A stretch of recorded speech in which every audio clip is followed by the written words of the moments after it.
You're listening to the Options Insider Radio Network, the home of the Options Podcast. For more quality options programs, visit theoptionsinsider.com or search for Options Insider Radio Network in your podcast provider of choice. Listeners can also access all of our programming through our mobile app available in the iTunes and Google Play stores. Select programs are also available via live stream at mixlr.com/options-insider. That's mixlr.com/options-insider. Don't forget to follow along with your favorite programs and submit your own questions for the hosts at twitter.com/options, stocktwits.com/options, facebook.com/theoptionsinsider, or via questions at theoptionsinsider.com.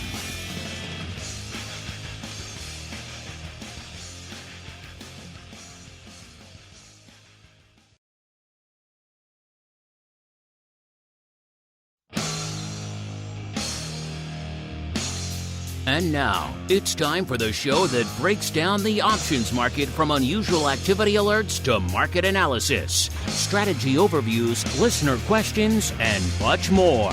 If it involves puts and calls, then our all-star panel will break it down. It's time to hit the Option Block with your host, Mark Longo from the Options Insider Media Group, and co-hosts Uncle Mike TOSAW from St. Charles Wealth Management, along with Mark the Greasy Meatball Sebastian and Andrew the Rock Lobster Giovinazzi from OptionPit.com. And now, get ready to hit the Option Block. All right, everybody. That music means it is time once again to kick off the whole shebang, commence our broadcast week here on the old Options Insider Radio Network with the one, the only, the Option Block, your bi-weekly source for all things options related. I will be your host for a good rash of the programming here this week. Not all of it, thankfully. I got a lot of things to do, so I've been talking on the microphones, but every now and then I get lured to the dark side, like here on the Option Block. A couple of times a week, every Monday and Thursday, noon Central, 1 p.m. Eastern. You can catch us, of course, live by the Mixler link if you are so inclined. All of our programs that are live, including we'll have boot camp this week and a bunch of other fun stuff, will all be via that same Mixler link. So you can grab it once, set it and forget it. If you want to know when we go live for all of our shows, hit the website, or you can just follow us on Mixler. You get notified when all of our shows go live. There are some surprises always mixed in there during the weeks as well. So look forward to that. And of course, keep those questions, those comments coming, and keep those reviews coming on your platform of choice if you like what you hear. That helps new people continue to discover not just the Option Block, but the whole darn network out there. Records pretty much every month for 2020 out there. Not the best environment for it, but hey, we're glad to see people are discovering the content out there. We'll endeavor to keep you informed, educated, maybe a little bit entertained out there as well. We'll do our best. At the very least, we'll give you a whole bunch of content to sink your teeth into. And let's see. Joining me on the old program today to help keep the content fire hose coming. First, let's go out someday to Austin, but right now to the hinterlands of Chicago, where we are joined once again by the greasiest of meatballs, Mr. Mark Sebastian from OptionPit.com by way of Carmen Line Capital. Mr. Meatball, welcome back to the program, sir. Hey, it's good to see you. Good to be here. What a day. What a wonderful day to be alive. I was just going to say that. What a day to be alive. What a day. Every day so far in 2020, what a day to be alive. I've said that every morning. Good stuff. Good times abound. And, if we're talking optimism and overall happiness, then we got to be talking about the uncleest of Mikes, Mr. Uncle Mike TOSAW from St. Charles Wealth Management. Uncle Mike, welcome back to the program to you as well, sir. Hey, it is a great day to be alive, and I want to give a shout-out to my old high school football coach, Wendell Jeffries, because that's what he said pretty much every day before practice. Great day to be alive, boys. Great day to be alive. So bringing back some old high school football memories and the absence of football in general. So happy to be alive. Great day to be alive. Now go run some laps. Do some push-ups. Celebrate that life. Yes, sir. Celebrate that life with extensive physical activity as we head right on into the trading block. It's time to break down the latest topics, trades, and trends in the world of options. It's time for The Trading Block. All right, listeners, rinse and repeat, set it and forget it, kick off to another week, and we're whistling past that graveyard yet again, strong and hard. Not looking behind us, whistling pretty loud out here. Most of the major indices firmly in the green today. S&P actually the laggard of the bunch, even though ever so slightly. It's up about 0.75 of a percentage point. The Dow just edging it out to the north there, up about 0.8 of a percentage point. And the NASDAQ just saying, the heck with both of you. We're going to go up almost 1.5%. NASDAQ pretty much at new all-time highs. So the tech-heavy NASDAQ has said the heck with everything that's gone on in 2020. We're off to the races, full steam ahead. Let's keep rolling out there. So, yeah, it's an interesting start to the week yet again. We're seeing, once again, interesting mixed messages. So it's interesting to see what the market is picking up on. So we've seen, of course, growing issues with the pandemic, growing lockdowns. An analyst coming out, I believe this was the head of quant research over there at SocGen over the weekend, saying he foresees potential of multiple decades of deleterious economic after effects as a result of this pandemic. So he's putting that in analyst speak. But the short story is that's not good. Of course, we take a dim view of analysts here. And clearly the market does as well today because it's feeling the love. Despite the fact that coming into this week, people thought, or were hoping at least, we'd have some sort of deal on a new stimulus package. Yet not the case. The hanging point, the sticking point still seems to be around that extra 600 or so for the unemployment benefits. A lot of Democrats want to keep it. A lot of Republicans think it's providing an incentive not to go back to work, hence the deadlock there. But if you want data, there is some good data out there, which is probably adding a little bit of fuel to the upside fires out there today. Stronger than expected manufacturing numbers coming in. The ISM, of course, the Institute for Supply Management out there, reporting that its manufacturing gauge jumping up is hit a 54.2 and new orders hitting a 61.5. To give you some frame of reference, analysts had expected a 53.6 on the overall index. And so an increase shows a gain, an increase in factory and manufacturing activity, which is a good thing. Whether that's sustainable now that we're seeing lockdowns, who knows? That's up for debate. But clearly the market liking what it's seeing out there. So once again, a bit of selective data. But hey, if you're in the bullish camp, you're liking it out there. Coming into showtime, we had our old friend, the VIX cash, vacillating between about 24.5 and 24.75 on the latter portion of that tip right now. It puts it down still from our last show, about 1.5 points. Our old friend, the VVIX, shy of that 120 level now, down to about 112.75 or so. That puts it down almost 5 handles, about 4.75 points from our last show on Thursday. And our old friend, VXX, coming into showtime was down a wee bit, down shy of that 30 handle. So that our friend out there, that 30-22 put spread for size, he's probably a happier camper right now than he has been of late. It was hitting a 28.5, and it's a little bit shy of that right now, about 28.44 or so. So that puts it down almost 1.5 points from our last show. So there we go. The table is set. It is time to dive in. Let's start in the optimistic camp. Let's start with Uncle Mike. Uncle Mike, I buried the lead out there because not only is NASDAQ at all-time highs, so it's not S&P, but you still get to say you're saying if you want, but also you missed the boat over the weekend here. You had your chance, sir.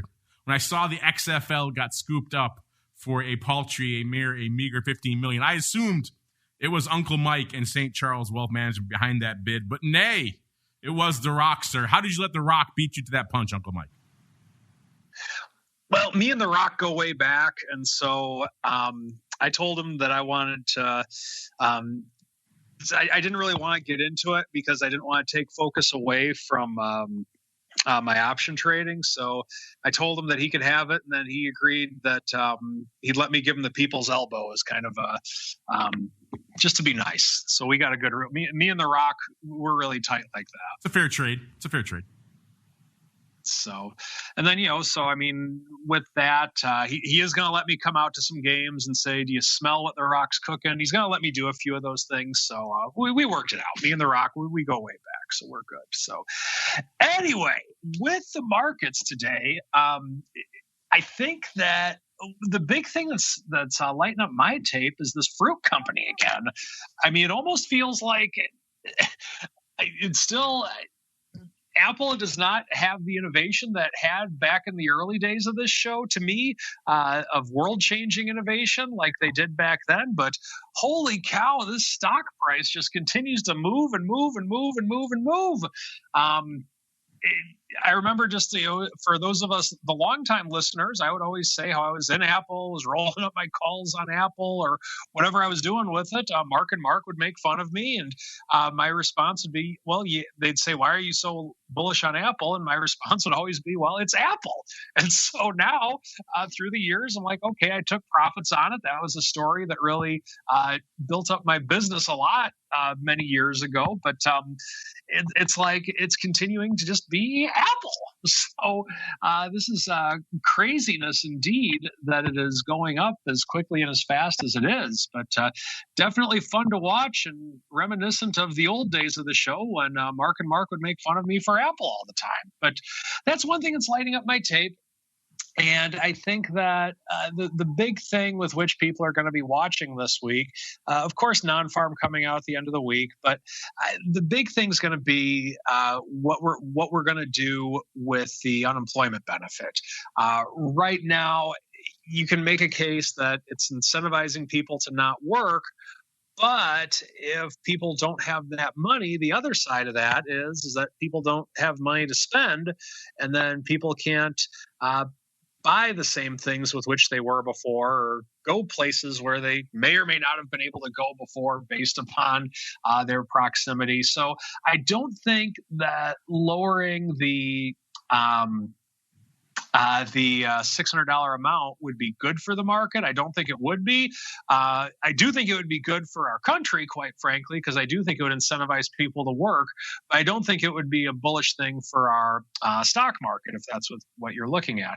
So that's one thing. Of course, the numbers with COVID and everything that's happening. But the main thing the two main things that I look at with the whole COVID thing is, number one, is this disease as deadly as it was a few months ago? And that's debatable through the numbers. And I don't really want to parse all that right now. Now's not the time or place for that. But is this as deadly as it was? Is this something that it's going to have permanent damage to people? Is this as bad of a thing as it was? Or is the COVID, is it starting to die out, become less effective? I personally, I don't like getting my news from major news sources on this. Where I'll be honest with you, where I like to try to get my news is I've been very blessed to have a lot of doctors as clients, and I try and get my news from frontline people. And by doing that, I feel that's one of the only ways I can really get the facts on it. And so, one of the things that's good about this is that we do have all resources we possibly can right now as a country and as a world, quite frankly, trying to find a cure or a vaccine to COVID. But on the flip side, I had a doctor point something out to me recently. He's like, even if we have a vaccine for it, we still don't get the flu vaccine is never perfect every year.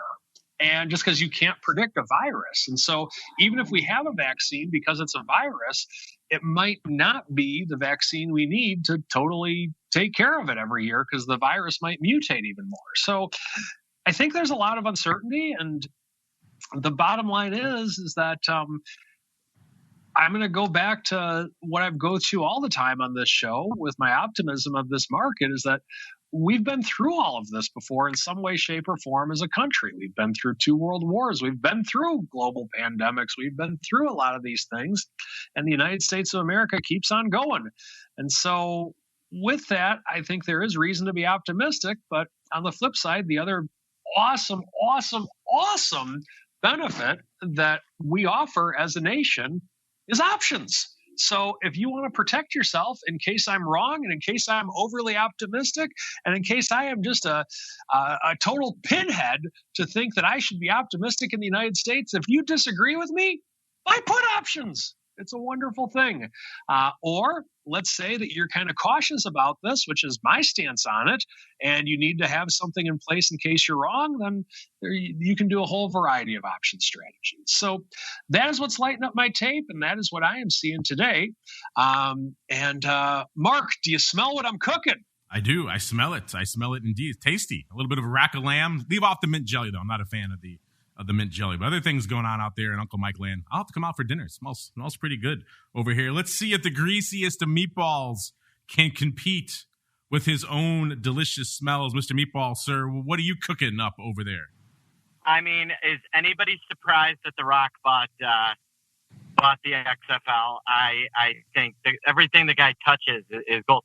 The nice thing is this will go really well with his Ballers TV show storyline, and it almost makes more sense than a Baller show.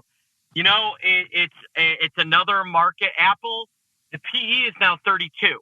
I mean, do you remember a couple of years ago we would lament how low the PE was on it? It's now 32. These names, these tech names that everybody's piling in, are developing a bigger and bigger and bigger PE, a bigger footprint on the market. And, you know, it is something that we've never seen in terms of concentration of risk in the overall market. And that is what is probably the biggest risk to the market right now, is how concentrated all of the dollars are. And that's what I'm paying attention to. We got some more earnings. We have people arguing about the unemployment benefits. Should it be replacement or direct payment? Should it be six of something or half dozen of something? Is essentially what they're arguing over. They're arguing over semantics, but that is the way that the world works, apparently. So that has been the big news. I'll be interested to see what happens there, and then I think that I think the big news is Apple getting big fall through. Amazon, not so much. Amazon is a nice day. It's off a little bit. So that's interesting, I think. Yeah, Apple's certainly on fire out there today. Folks liking the notion of a bit of a split. Also, apparently can't buy enough iPhones out there. Stock's at almost 437 right now, up nearly 12 handles or nearly 3% today. So almost doubling the already over-the-top NASDAQ move going up out there. So Apple doing a little bit of paper out there. I'll just give you a spoiler. I'll drop that hint for you right now as we break down what's lighting up the tapes out there collectively. Let's start in index land. VIX, not really feeling its oats out there today, doing about what you'd expect right about now, about 123,000 contracts, so right around a third of its ADV right now. SPY closing in on 2 million contracts, not quite there yet, about 1.8 million, which puts it not even half of its ADV, which is just a tick under 4 million.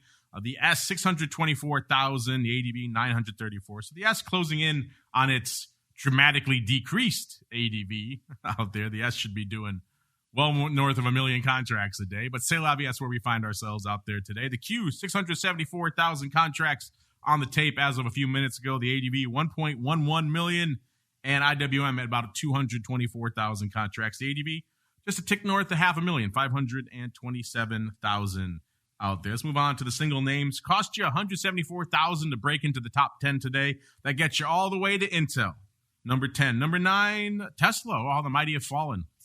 What a crazy day that Tesla is not somewhere in the top 5. It's all the way down at the number 9 with 184,000 contracts. Number 8 is a newcomer to the top 10. This is DXC Technologies doing 188,000 contracts. This is an American B2B IT company. So there you go. A lot of acronym soup in that name. By the way, if you're wondering, their ADV is 11,000 contracts. So they're doing a little bit of paper right now. And this paper, ironically enough, of that 188,000, it's exactly 50-50 calls to puts out there, 94,000 each.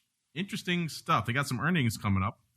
Doesn't seem like that paper is too biased in either direction, which is interesting. Just a heck of a lot of flow out there. Number 7, AMD, 192,000. You know the story with them by now. Number 6, our friends across the street, Boeing, 205. Nowhere to be seen. Their symbol twin, Bank of America, not there. Usually they're neck and neck with each other. Number 5, Snap, 214,000. Number 4, APA. This is another newcomer here to our top 10. Interesting to see some new names. Well, actually, maybe not. We talked about them before, but it's been a while. This is Apache out there. They're in the hydrocarbon exploration. Oh, it sounds so grandiose for oil digging, oil drilling out there. Let's see. They are at 243,000 contracts. So number 4. Number 3, our old friend Neo, topping out Tesla today. That's kind of interesting. 283,000. Number 2, get this, Microsoft, 735,000. You know why they're moving today. They're, of course, in talks to gobble up the U.S. remnants there of TikTok after there's been a lot of talk of banning that. It was on again, then it's off again, then it's on again. It seems like one of those interesting will they, won't they kind of deals. Either way, folks liking that, its impact on the stock, because Microsoft did such a great job with Skype. How could they screw up TikTok? But apparently the market likes this one. Microsoft's up almost 10 handles, about almost 5%, set about 214, almost 215 out there right now, doing 735,000 contracts. That's usually it. That's usually more than enough. That's usually probably 2x our number one spot, but not today, listeners. Interesting day, because number one, I kind of spoiled it earlier. It's Apple.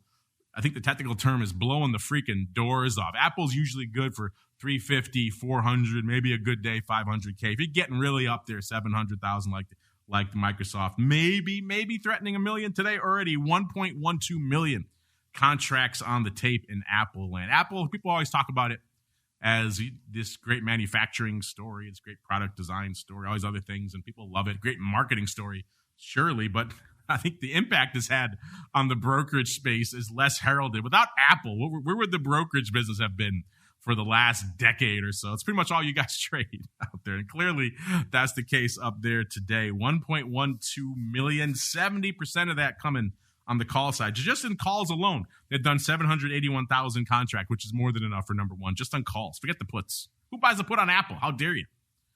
So, yeah, crazy stuff out there. Let's see. Our most biased paper is actually, looks like Microsoft, 81% of it coming on the call side of the ledger. Fascinating stuff out here. Let's talk about what's lighting it up on a more micro individual name perspective.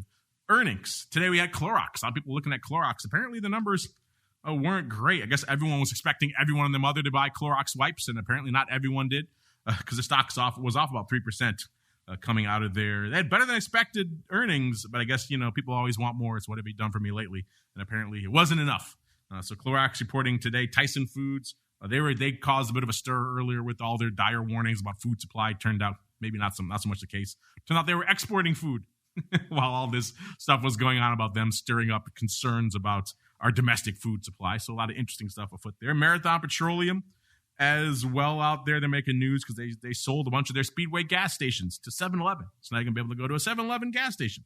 So there you go. Interesting news. Take-Two over there on the game development and publishing side. And CHGG, C-H-E-G-G. Looks like an online education company here. Tomorrow we got the old Disney out there, Wynn Resorts, Beyond Meat. A lot of people have been watching them of late as a bit of a bellwether for what's going on, food supply and meat demand-wise.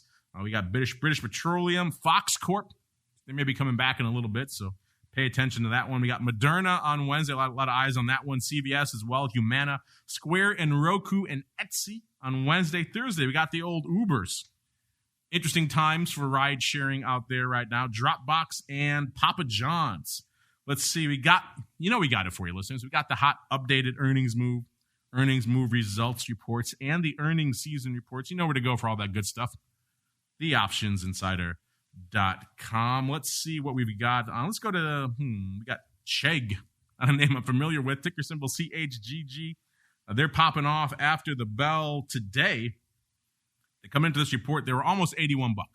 And let's see, in the past, they've moved $9.31. Right now, they're pricing in $12.71. So they're pricing in a little bit of get up and go out there in Chegg. Not the case in Take-Two. Take-Two is at 164, almost even.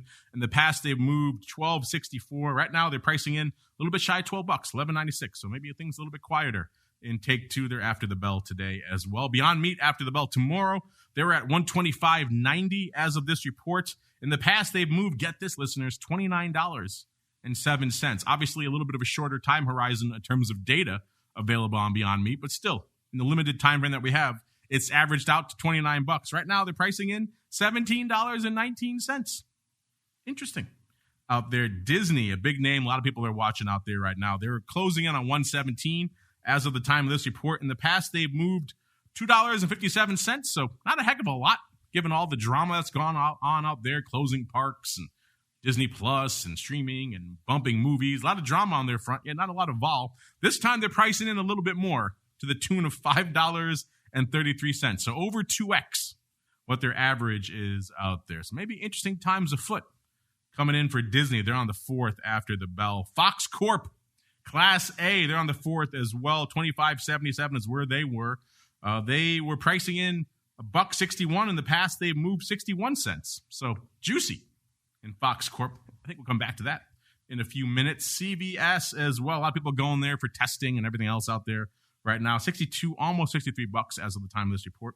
And then in the past, they moved 262 and they're pricing in 261 right now. So it's like they're pricing in earnings. It's kind of a bit of a non-event.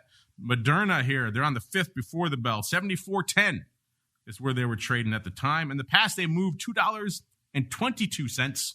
Right now, they're pricing in a whopping $6.13. If you're looking for a place for some juice, Moderna might be your huckleberry. Let's see. Etsy, the 5th after the bell, 118.38. In the past, they've moved $13.48. This time, they're pricing in $15.38. So a little bit of extra juice. Let's get a couple more. Then we'll head on into your oddness here. Roku, 154.89.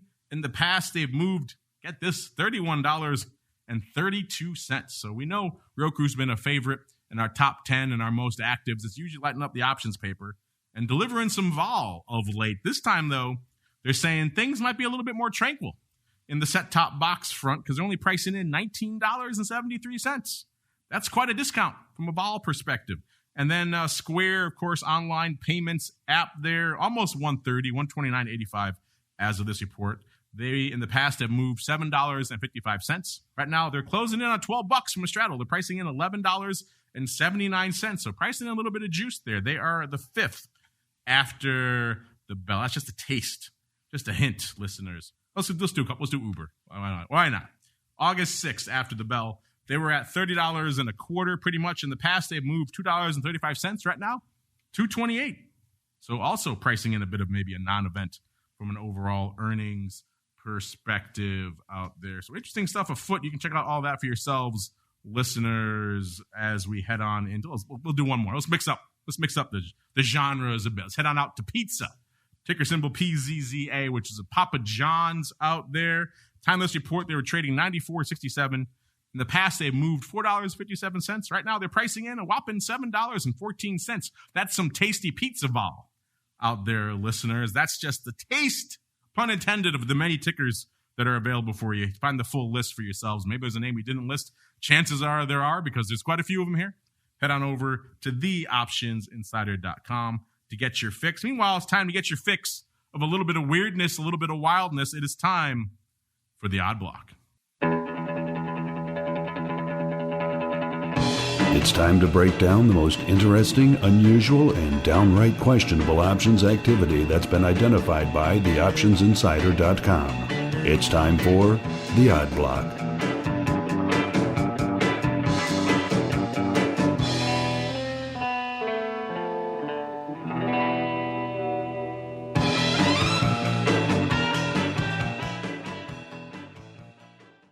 All right, everybody, you know what time it is. Time to get weird. Time to get wild. Time for the Odd Block. Going to kick things off, actually looking back a little bit to our last show and last week in general. There was a lot of hand-wringing, a lot of brouhaha over what the heck was going on out there in Kodak, easy for me to say. Kodak, thinking of MODOK maybe from the Marvel Universe out there. That would be fun. That's just another show for another day. Of course, Kodak making headlines last week because effectively through the Defense Production Act, they were transformed almost overnight into a pharmaceutical manufacturing entity. And the market liked that to the tune of a huge pop. They went from a couple of bucks all the way up. What was their high? 60 even. They hit 60 even on, let's see. Well, they hit 33.20 on the 29th. And it says here a 52-week high was 60. Maybe that must have been intraday here because they got up to, looks like the topped out 46.03 on Wednesday over there. So clearly a wee bit higher than $2 and then drifted off. That, of course, prompted a lot of you to speculate, hey, what was up with this? Was there any information leakage? Did you see any weird trades? And we parsed the listed flow on Monday and Tuesday, and it really didn't seem like that's when you expect that kind of flow to come in, particularly Monday. If someone knows about this in advance, they're going to hit that stuff then. And it didn't seem like on the listed front there was really anything that didn't pass the smell test. There were a couple of scoops on the upside on the OC5 strike. Someone picked up a couple of hundred of those. So that made roughly $750,000. So you could certainly maybe look into those because those seem like a pretty aggressive call buy at the time. But outside of that, a couple of hundred lots here or there, there wasn't the kind of paper you might expect if this had really gotten out onto the street early.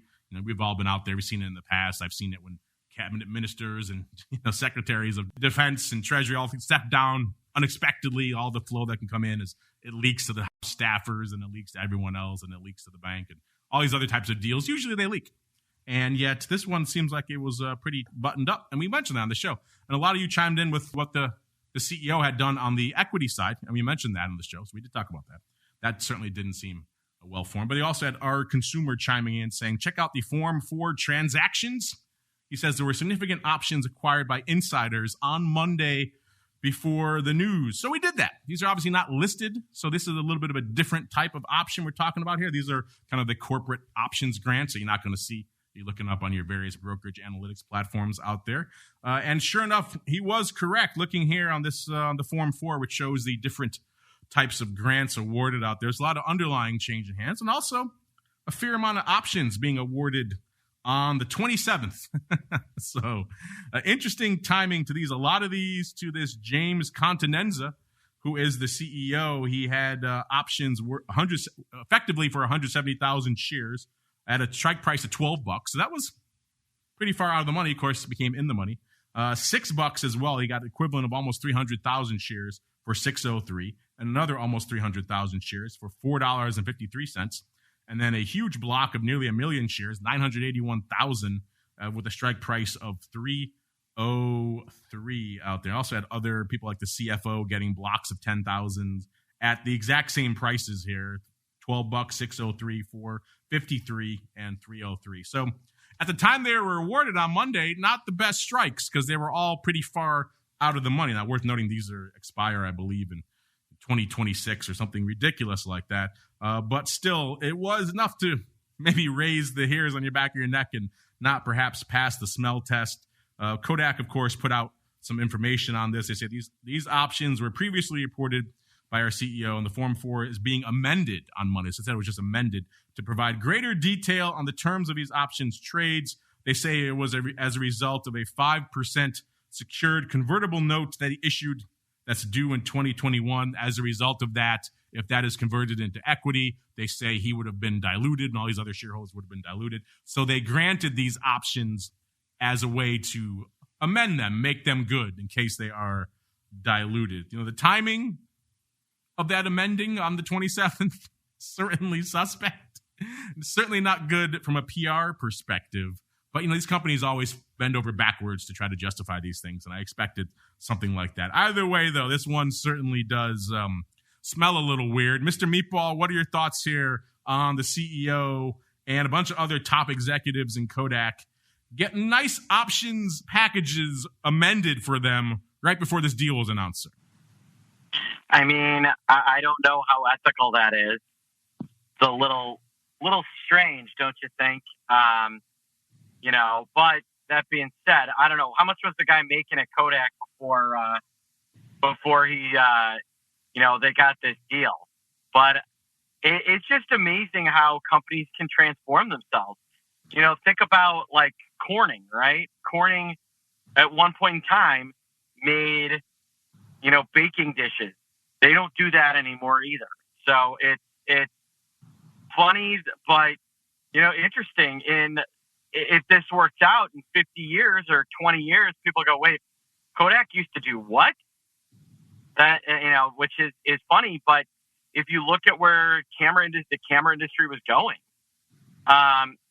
even a company like GoPro can't, that's at the cutting edge of camera work, can't get any real traction. So I think that it was more for go home for Kodak. I just don't know about these exact. I'm not surprised. That's very executive-y of them to do for themselves. So if you're mad, you get mad at the board, not at the executives themselves. Someone offers you free money, you take it. Yeah, it's funny. We have kind of detailed the death spiral of Kodak on this show now. The show's been running long enough to detail it multiple times. They've had multiple transitions. First, of course, the death spiral of actual film processing, which resulted in them going the way of the dodo. And then coming back, it seemed like Beyond and others, these, Overstock it is anyway, that kind of pivoting into the crypto space. I'm like, that might be the salvation of Kodak. Not so much. And then lo and behold, this immediate transformation and now these awarding of shares. People are always asking us, hey, do you think something's going to happen as a result of this prosecutions? I do not. They obviously have a clear paper trail. They've done the old corporate CYA on this front. It's not a good look. It certainly doesn't look publicly. And Meatball is right. These guys are getting handed money. It's the board. Of course, it doesn't help that these guys are usually, this guy's the chairman of his own board. So I always find that a little bit dubious to combine those two roles. Chairman should have a little bit of oversight over the CEO. Shouldn't be the same guy usually, but c'est la vie. It's not how it always shakes out there. So they got handed a lot of money. Granted, they didn't get handed as much money as it was last week. The stock has given up pretty much most of that. It was hit, we said 46 and change. Now it's down to 16.27 as of a few minutes ago, down another 5.5 or down about 25.5% today. So they're closing in on that 12 strike. Give them maybe another session or so, and those $12 calls will be out of the money again. So that will at least diminish some of the value of that package. It'll be interesting to see if they immediately try to do some other activity against this, either hedging or what else. That would add to the high dubious not passing the smell factor. But for now, at least, I think they've probably done enough CYA to keep this guy from doing the perp walk that I know so many of you out there judging from your conversations clearly want. But we'll keep an eye on this, and maybe some other shoes will watch to let this guy skate and all these other guys skate, and they'll go out and get that guy who got the 200 lot on the hot calls. They'll put that guy in chains, make him do the perp walk. Meanwhile, this guy will skate on hundreds of thousands of contracts equivalently out here. That's the game we're playing out here, listeners. If it sounds defeatist, yeah, I've seen this dance too many times, unfortunately. In the beginning, I was like you guys, oh my God, this is clearly dubious. The first time a Goldman customer came in and picked me off for calls right before the bell at the end of the day, and the stock's doing nothing. And then sure enough, they upgrade the stock in the after hours, and then before even the bell, another Goldman customer comes in and dumps it to you. First time that happens to you, you get outraged. 700th time, kind of develop a bit of a thinner, or I should say a thicker skin to all this madness out here. Let's move on to another name that we talked about earlier, but other than that, we haven't really talked about in quite some time. This is Fox Corp Class A. You know what Fox Corp does. The media moguls, the family behind, of course, the inspiration for all that Succession, all the other drama out there. The show I haven't watched, but I've heard good things about it. I just hadn't felt like watching a dramatization of the Murdoch family, so I haven't really gotten into it. But Fox Corp looking pretty good today. 26.16 up 40 cents. Ticker symbol Fox A, of course, for Class A shares.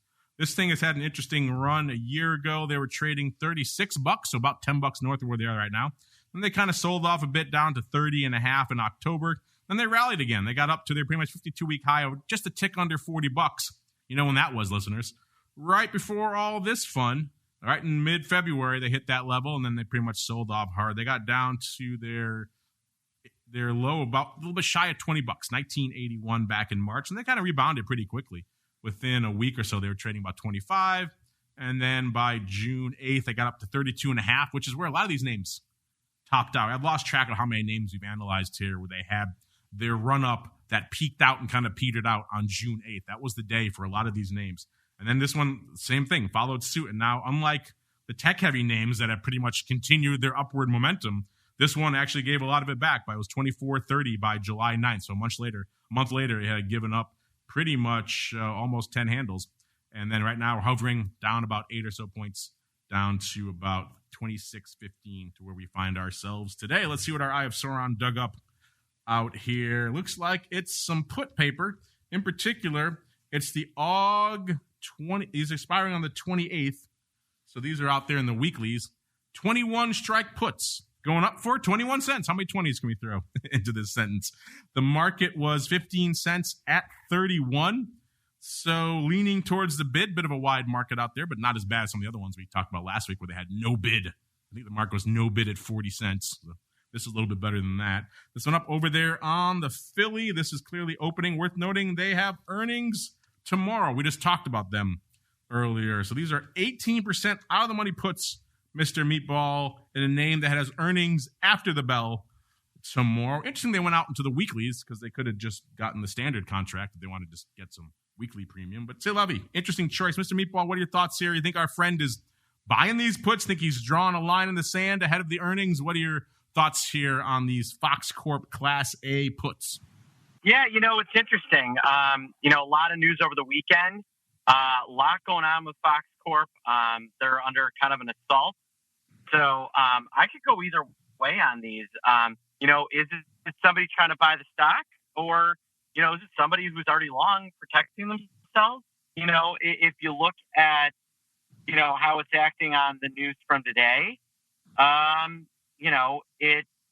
it might be somebody just drawing a line in the sand because,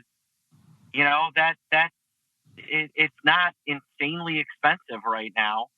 I've seen it much cheaper over the last, much more expensive over the last 3 months. This was almost a $35 stock in June. So my guess is that this is a bit of a line in the sand, because we're not too far off from the 6-month low or even the year low here. Does have a bit of that whiff about it. So tell you what, we shall return to our friends out here in Fox Corp. Meanwhile, though, we're going to return to a name we just talked about not that long ago, back in late June 22nd to be precise. We talked about what we termed at the time a bit of a train trade, and you don't want to be the first name on that train. It seemed like our friend here was. This was, let's see, calls in Fortuna Silver Mine, ticker symbol FSM. At the time, he profiled the 2000 lot of the July 5 calls going up for 15 cents. The market was a dime at 15. Someone took all of them out for 15 cents and then said, how are they now? Which is hence the train, because 40,000 of them went up on the day. So this first 2000 lot, maybe this guy had a bit of an ouchie at the end of all that. That's one thing you don't want to hear. You put up some size and name, doesn't trade a lot, and all. So I say, how are they now? And then you kind of get that cold sweat on your back. You say, wait a minute, what did I just do? What did I just step in front of? So 40,000 of these bad boys traded for different prices. Worth noting, the OI only changed by about 20,000 contracts. So a lot of churn and burn on the strike that day. Only about 20,000 net new positionings. A lot of back and forth on that day. At the time, the stock closed at $4.63 back on June 22nd. And this guy was picking up, like we said, the 5 calls for 15 cents. Like I said, 40,000 of these things traded throughout the day for higher levels than that. But that's the print we were watching. And let's see, they traded interesting things since then. Looks like this guy probably net did all right, because the stock went out at $5.20 on expiration. So just from your straight expiration math, this guy should have done all right. But it looks like these things continued to trade pretty actively. Another 6,000 traded the day after we profiled it on the 23rd.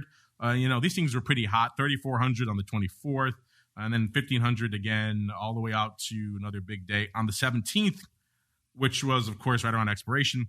They did another 4,300. Worth noting, at the time of expiration, it seems like a chunk of them had already been closed. So this guy took off.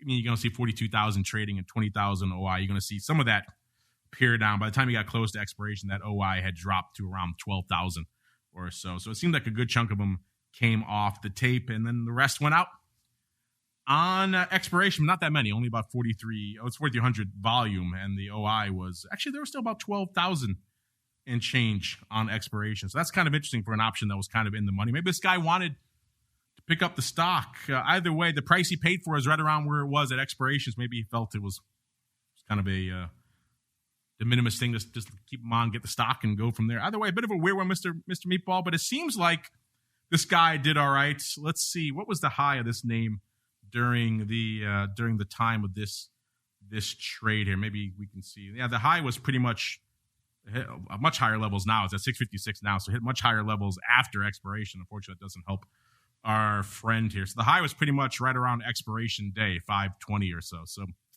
that didn't really help. If he had a nice little spike earlier, maybe he could have dumped more of them then. But these things were pretty active. It seems like they got out of some, if not all of them, Mr. Meatball, right before expiration, and the remainder kind of went out with about 20 cents worth of juice on them. Is that your take here as well, Mr. Meatball? The guy probably did all right, but a bit of a weird trade nonetheless? Yeah, that's pretty much what it looks like. With the activity, I was expecting a little bit more out of this thing, and it just did not come together. And this is a good frame of reference example, listeners, because these guys were right, but they were about a month off in terms of where this thing was really going to explode. So you put them all on for July, you got to have it happen by July. And unfortunately, it just started happening right when expiration hits. So unfortunately for this trade, could have done a lot better. Probably did all right. They left a surprising number open, which is a little bit weird. Usually you got these calls open, stocks moving your way. You're going to dump them out to at least close it out if you don't want to pick up the stock, and also at least scratch your trade. And they apparently did that for some of them, but not all of them. Meanwhile, though, it's Monday. It's Uncle Mike time. It is time for the strategy block. It's time to dispense options, wit, wisdom, and education. It's time for the strategy block. All right, Uncle Mike, it's your day. It's Monday. It's strategery time. We're threatening new all-time highs in various indices. So it's an Uncle Mike kind of day. What do you got in store for us today, sir? Let's talk about box spreads. I mean, what can possibly be more exciting than a box spread? Super sexy. I joke about that, but people are apparently all up in arms in the Twitter about box spreads, sir. So have at it. Okay, so what I want to go through today is let's talk about day trading. If I were to buy a call and sell a call on the same day, and if my account is less than $25,000, and I do that 4 times within a 5 business day period, then I am going to be flagged as what's called a pattern day trader. Now, of course, none of this applies if you're doing futures or futures options. This is just if you're doing equities and equity options. So let's say that I'm doing a spread. I'm doing just a regular call spread. I buy the 50-55 call spread and I sell it the same day because either it went against me or I'm taking profits, whatever the case may be. And I do that, I'm flagged that counts as 2 trades. So let's say I'm doing a 4-legged iron condor. I get into it during the day and market just goes way against me during that day. And I got to get out of this thing right away. And I get out of all 4 legs. That's 4 day trades in one day, even though it was just 1 trade. So what if your account is over $25,000, who cares? But I have some clients that have their accounts into the millions, and I have some clients that have their accounts that are below $25,000. So this is something that I have to be aware of as an option trader when I'm trading for clients. Now, what makes this come to mind right now is twofold. Number one, a client actually got a mistaken day trade violation from TD Ameritrade the other day. But TD was awesome about it. No matter where you go, you're going to have mistakes happen, and they dealt with it, and it turned out to be nothing, and it was no big deal. But still, it kind of made me refresh my brain on this a little bit. And the second reason that this is coming to mind for me is because of the fact that I just put on a trade earlier this morning. And if I were to get out, because the markets move a lot during the day now, typically I wait till the afternoon to do trading, but I'm just not going to be able to do it today. But with that, if I need to get out of this trade in the same day, then I'm going to be, some of my clients that are below the $25,000 mark could be flagged as pattern day traders. Now, what's the disadvantage of being flagged as a pattern day trader? Well, if you don't have $25,000 in your account, you're going to be frozen until you do. So that can be a problem.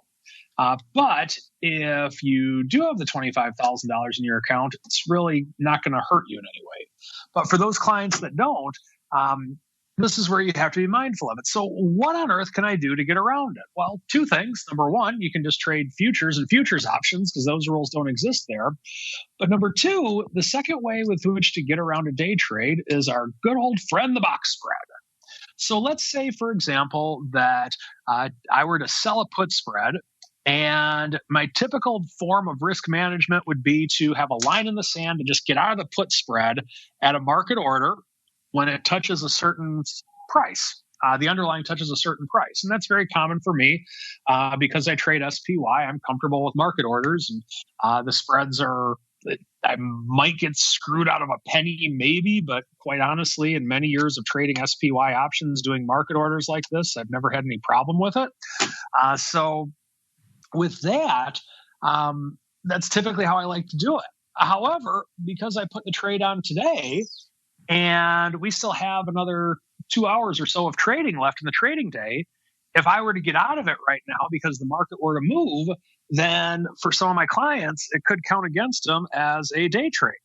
Now, if it's like a one lot, I know I'm not going to be doing anything different for the next few days, then I usually just do it anyway. And so long as there's not 4 of them in a 5-day period, it doesn't really matter. But in this case, because it's a spread, it could add up. And if I end up making an adjustment tomorrow or whatever the case may be, then it's a problem.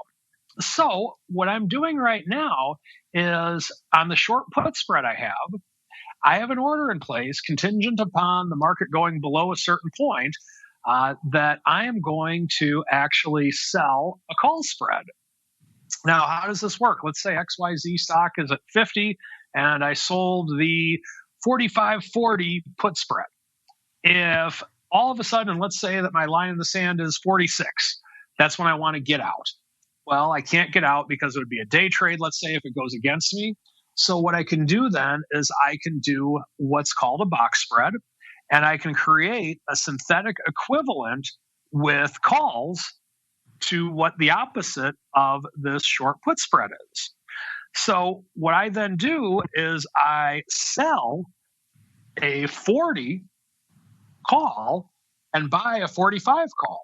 And what that does is that creates a bear call spread to counteract with the bull put spread. Now, in reality, this is a giant pain in the butt to me if it ever happens, but it's a greater pain in the butt to deal with day trading violations or things like that should it ever occur.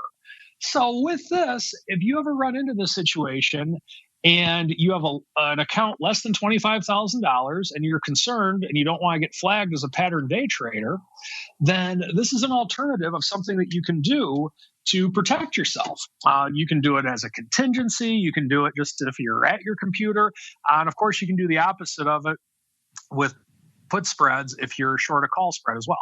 So the box spread is something to where I think the last time I used this, it's probably 4 or 5 years ago, but occasionally it comes up, and it's a good tool to have in your toolbox in case you run into a situation like this. And that is my strategy block for the first time in August. There you go.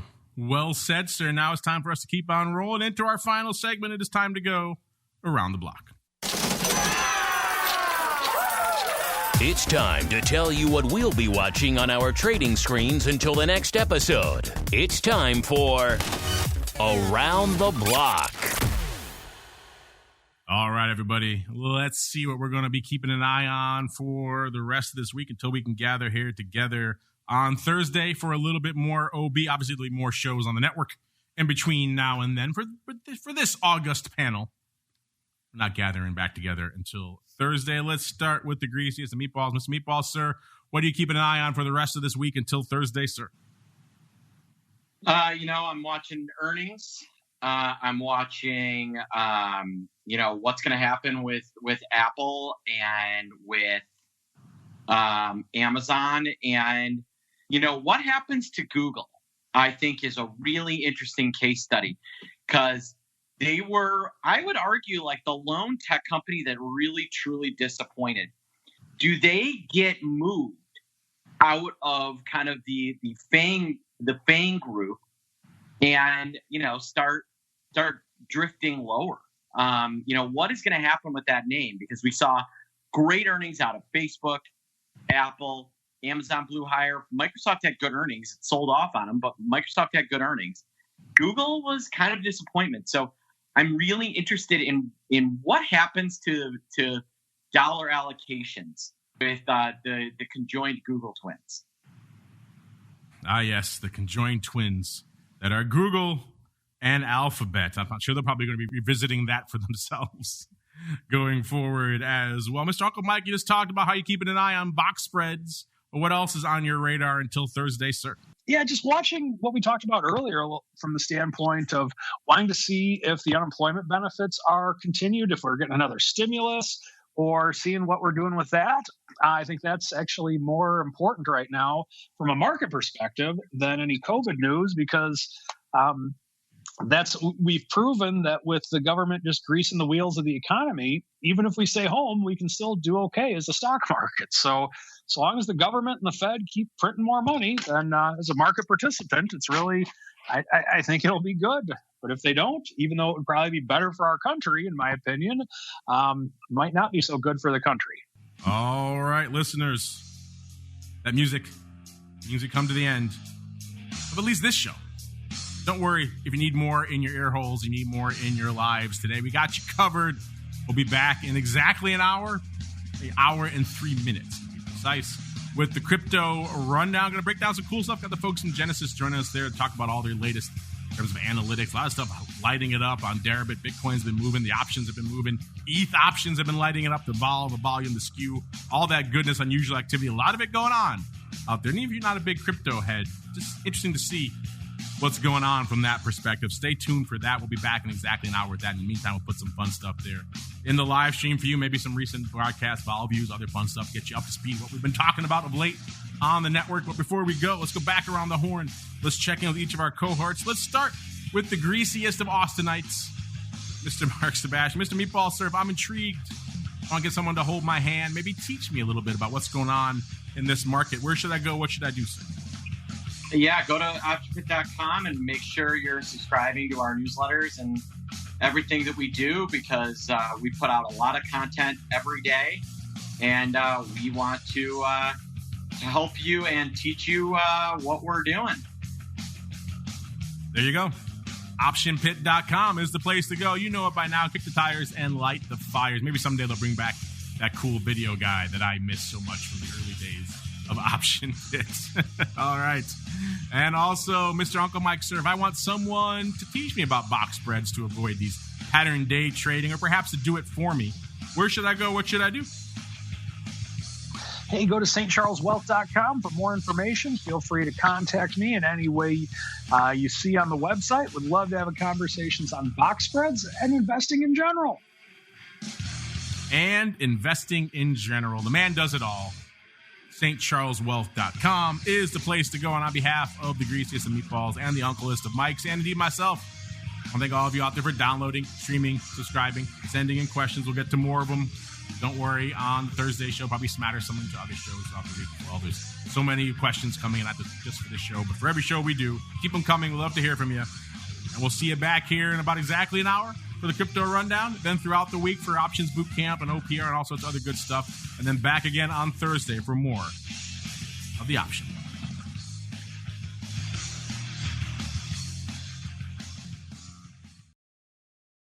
You're listening to the Options Insider Radio Network, the home of the Options Podcast. For more quality options programs, visit theoptionsinsider.com or search for Options Insider Radio Network in your podcast provider of choice. Listeners can also access all of our programming through our mobile app available in the iTunes and Google Play stores. Select programs are also available via live stream at mixlr.com/options-insider. That's mixlr.com/options-insider. Don't forget to follow along with your favorite programs and submit your own questions for the hosts at twitter.com/options, stocktwits.com/options, facebook.com/theoptionsinsider, or via questions at theoptionsinsider.com.